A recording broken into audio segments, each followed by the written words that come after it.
You're in the middle of a conversation. You explain something simple, maybe a basic idea, maybe a clear solution to a problem. But the person across from you keeps misunderstanding. They repeat the same point again and again. The discussion goes in circles. After a while, frustration starts to rise. You wonder quietly, why is this so hard for them to see? I've felt that moment too. Not once, but many times. And the feeling is uncomfortable because part of you wants to label it quickly. Maybe they just aren't very intelligent. But the more you observe people, the more complicated the question becomes. Psychologist Daniel Kahneman once wrote in Thinking Fast and Slow, "A reliable way to make people believe in falsehoods is frequent repetition." His point was unsettling. People don't always believe things because they are logical or true, but because their minds are used to them. And that raises a deeper tension. When someone seems unaware, stubborn, or unable to think critically, is it really about IQ? Or could something else be happening inside the mind? Something quieter, more psychological, and far more common than we realize. You might have noticed something strange in everyday conversations. Sometimes the person who understands the least speaks with the greatest certainty. They explain complex topics with simple, absolute answers. They dismiss nuance. They rarely say, "I'm not sure." At first, this confidence can sound convincing. After all, certainty feels strong. But psychology has uncovered a curious pattern behind this behavior. Researchers David Dunning and Justin Kruger discovered that people with lower competence in a domain often struggle to recognize their own limitations. In their original study, they wrote that people tend to hold overly favorable views of their abilities in many social and intellectual domains. David Dunning and Justin Kruger, Journal of Personality and Social Psychology, 1999. In simple terms, the skills needed to perform well are often the same skills needed to evaluate performance. If someone lacks those skills, they may also lack the ability to see that they lack them. You see this everywhere. A coworker confidently explains how the economy works after reading one headline. A friend argues passionately about science while ignoring basic facts. A family member insists they are just being logical even while misunderstanding the situation. What's happening is not always arrogance. Often it's something quieter. The mind simply doesn't see its own blind spots. And that realization slowly shifts the question. Maybe the real sign of intelligence is not certainty, but the ability to pause and wonder if we might be wrong, which leads to another psychological pattern that quietly shapes how people think. Once a belief becomes comfortable, the mind begins to protect it. You've probably seen this happen. Someone hears new information that challenges what they already believe. Instead of becoming curious, they become defensive. They interrupt. They change the subject. They laugh the idea off as nonsense. It's not always because they are stubborn in personality.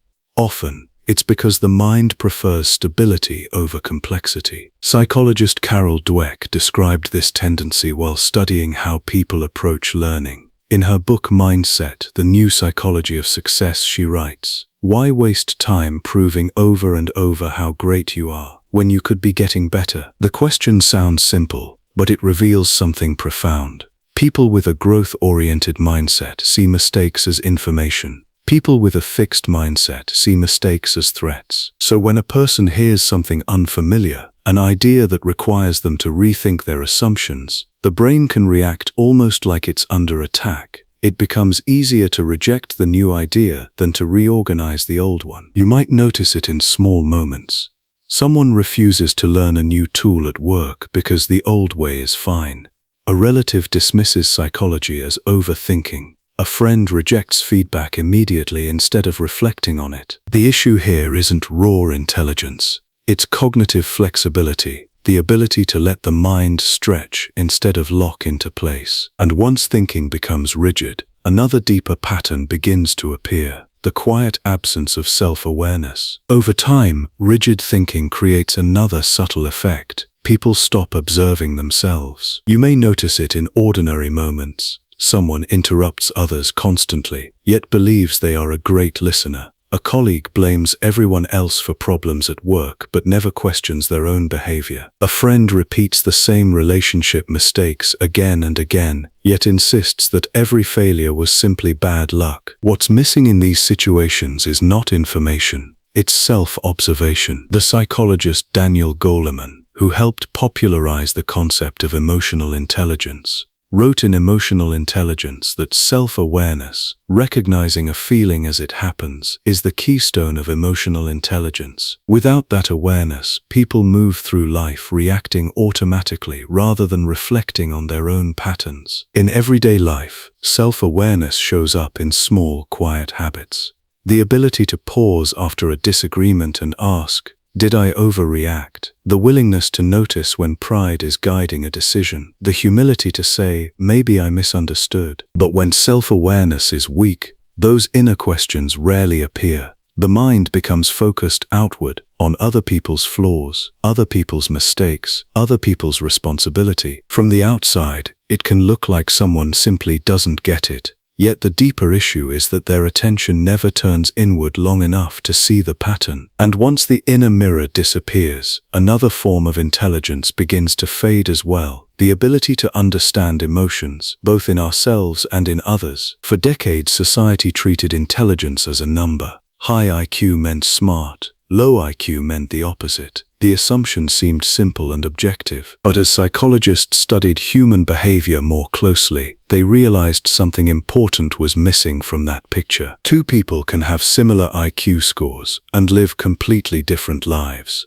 One builds healthy relationships, adapts to challenges, and learns from failure. The other struggles with conflict, misreads situations, and repeats the same mistakes. What explains that difference? Psychologist Daniel Kahneman offered one answer: emotional intelligence. In Emotional Intelligence, he wrote, "If your emotional abilities aren't in hand, your intelligence will not get you very far." Emotional intelligence includes empathy, emotional regulation, and the ability to read social situations accurately. It allows someone to notice tension in a room, sense when a conversation is becoming hurtful, or recognize when their own emotions are clouding their judgment. You see it in simple situations. A manager with high emotional awareness calms a conflict before it escalates. A friend senses when someone needs support rather than advice. A partner recognizes their own frustration before saying something they will regret. None of this appears on a traditional IQ test. Yet in real life, these abilities often shape success, relationships, and personal growth far more than raw cognitive speed. Which brings us to a deeper and more compassionate question.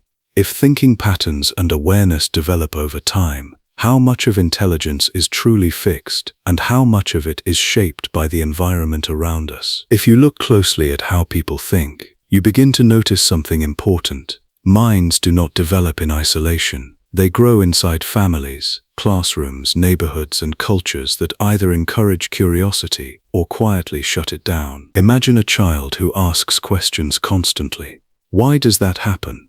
How does this work? In some environments, those questions are welcomed. Adults respond with patience. Curiosity is rewarded. The child slowly learns that thinking deeply is safe. But in other environments, the same curiosity may be dismissed. Stop asking so many questions. Just do what you're told.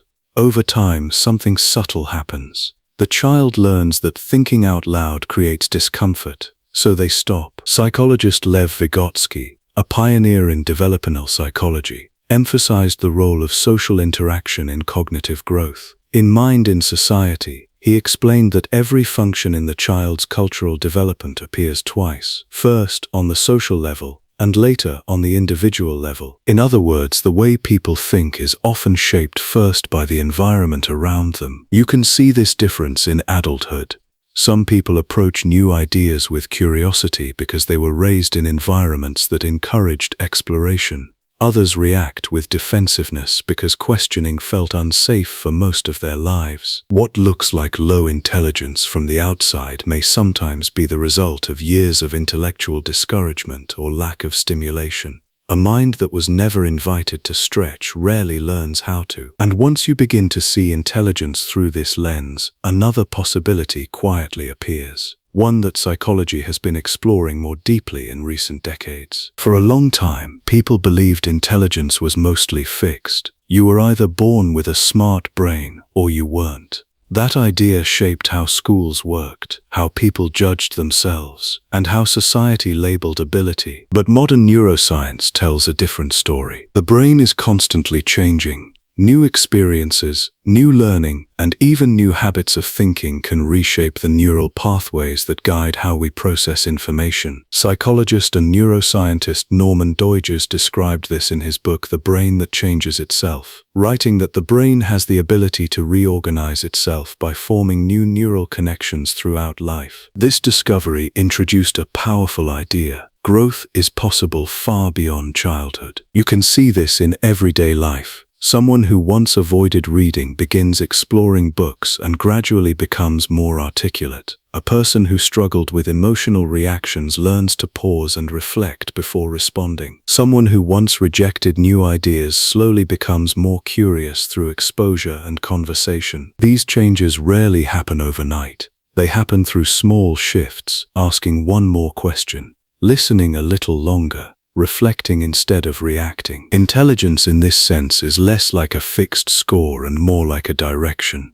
The mind either closes itself to learning or it keeps expanding. And when we reach that realization, the question from the beginning begins to return with new depth. If intelligence is shaped by awareness, environment, and openness to growth, then what truly separates a limited mind from a growing one? So the tension we began with slowly changes shape. At first it seemed like a simple question. Why do some people appear less intelligent than others? But as psychology looks closer, the answer becomes more complex and more human. Confidence without understanding, rigid thinking, lack of self-awareness, limited emotional insight, discouraging environments, and closed habits of learning can all make a mind appear smaller than it truly is. But none of these patterns are destiny. The psychologist Carl Rogers once wrote in On Becoming a Person that the curious paradox is that when I accept myself just as I am, then I can change. Growth begins the moment someone becomes willing to observe their own thinking without fear. In the end, intelligence is not simply a number or a label placed on someone's mind. It is a direction. Some minds close themselves inside certainty. Others remain open, curious, and willing to grow. And the quiet truth psychology keeps returning to is this: the most powerful sign of intelligence may simply be the willingness to keep learning.